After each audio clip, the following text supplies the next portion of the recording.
वरचा जो अंक आहे 4 तर तेवढेच आपण या ठिकाणी फुगे घेणार आहोत।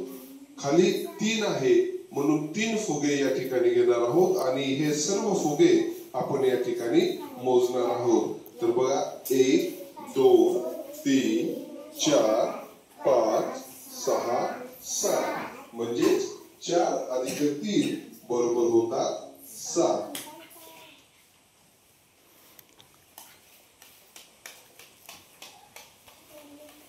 3 अधिक 2 बरोबर किती? या ठिकाणी वरील 3 हा अंक दिलेला आहे म्हणून 3 या अंका एवढेच सफरचंद आपण या ठिकाणी घेऊया।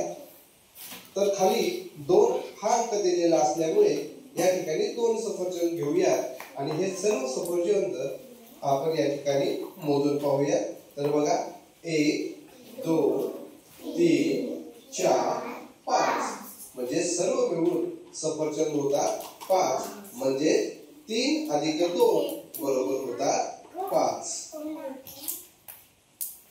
3 अधिक 3 बरोबर किती?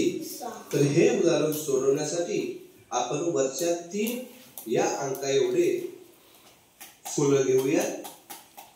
तसंच 3 च्या खाली जो दुसरा 3 अंक आहे तर या 3 साठी आपण परत 3 फुलं घेऊया आणि सर्व मिळून हे फुलं आपण मोजूया। 1 2 3 4 5 6 म्हणजे हे सर्व फुलं मिळून होतात 6। याचाच अर्थ 3 अधिक 3 बरोबर होतात 6।